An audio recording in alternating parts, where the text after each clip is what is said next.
1, 2, 3, 4 credit card ഉണ്ട്. ഏത് വേണമെങ്കിലും വരച്ചോ. എനിക്ക് ഇപ്പൊ ഒരു സൊല്യൂഷൻ ഉണ്ടാവണം. ബ്രോ നടങ്ങ് ബ്രോ, എന്തിനും പരിഹാരം ഉണ്ടാക്കാമല്ലോ നമുക്ക്. ഇല്ല, 25,000 രൂപയാണ് കറണ്ട് ബില്ല് കൊടുത്തത് KSEBക്ക്. ഇനി ഞാൻ കൊടുക്കത്തില്ല. ബ്രോ ഇരിക്കും ബ്രോ. ഓക്കെ, ഞാൻ അപ്പോഴേ ഗൂഗിളിൽ കയറി സെർച്ച് ചെയ്ത് കൊല്ലത്തെ top rated solar installation company Nova Energy Solutions. നിങ്ങളല്ലേ അത്?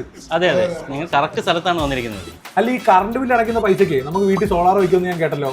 EMI അടച്ചാൽ മതിയെന്ന്. ബ്രോക്ക് എത്ര രൂപയാണ് ഇപ്പം കറണ്ട് ബില്ല് വരണേ? 25,000 രൂപ. ഓ ബ്രോ, അത്രയൊന്നും വേണ്ട ബ്രോ. ചെറിയൊരു എമൗണ്ട് കൊടുത്ത് തന്നെ നമുക്കിപ്പം വീട്ടിൽ സോളാർ എത്തിക്കാം. ഇത്രയും പൈസ കുറവാ? ഞാൻ വിശ്വസിക്കത്തില്ല. എനിക്ക് ബാ ബ്രോ, ഞാൻ സൈഡിലേക്ക് കൊണ്ടുപോകും, അപ്പം വിശ്വാസമാവും. വാവ്, ബ്യൂട്ടിഫുൾ ഹൗസ്. ഇവിടെ എത്ര കറണ്ട് ബില്ല്? വാ നമുക്ക് ചോദിക്കാം. 94 രൂപയുള്ളോ? ഇവിടെ 25,000 രൂപ കറണ്ട് ബില്ല്. ഇപ്പം ഇത്രയും തുച്ഛമായിട്ടുള്ള എമൗണ്ടേ ഉള്ളൂ. ബ്രോ, ഇതാണ് നമ്മളൊരു ഓൺ ഗ്രിഡ് ഇൻവെർട്ടർ എന്ന് പറയുന്നത്. ഇതാണ് നമ്മളെ മൊത്തത്തിലുള്ള ഒരു ഇൻസ്റ്റാളേഷന്റെ ക്വാളിറ്റി. ഓ, ടെക്നോളജിയാ. നിങ്ങൾക്ക് ആടിന്റെ ബിസിനസ് ഉണ്ടോ? അവിടെ ഒരു ഫാം ഉണ്ട് ബ്രോ. അവിടെ സോളാർ ഉണ്ടോ? ഇതിപ്പോ എത്ര കിലോ വാട്ടാണ് ബ്രോ? ഇതൊരു 10 കിലോവാട്ടിന്റെ സോളാർ പാനലാണ്. ഓ, നമുക്ക് ഷീറ്റിന്റെ മുകളിലും സോളാർ വയ്ക്കാം അല്ലേ? ഷീറ്റിന്റെ മുകളിൽ നമുക്ക് ധൈര്യമായിട്ട്. അപ്പൊ ക്ലീനിങ്ങിനൊക്കെ നമ്മൾ വാക്ക് വേ പ്രൊവൈഡ് ചെയ്തിട്ടുണ്ട്. ഇതിലെ കൂടെ നടന്ന് നമുക്ക് ഇവിടെ എല്ലാം ക്ലീൻ ചെയ്യാൻ പറ്റും.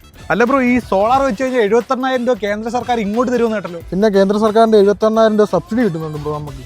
പിന്നെ ബ്രോ, എന്റെ പുനലൂരുള്ള കുഞ്ഞമ്മയ്ക്ക് സോളാർ വെക്കണമെന്ന് ഇങ്ങനെ പറഞ്ഞായിരുന്നു. പുല്ലൂരിൽ നമ്മൾ പുതിയ ബ്രാഞ്ച് തുടങ്ങി. അപ്പൊ ഡീൽ 2 നോവ എനർജി സൊല്യൂഷൻസിന്റെ സോളാർ.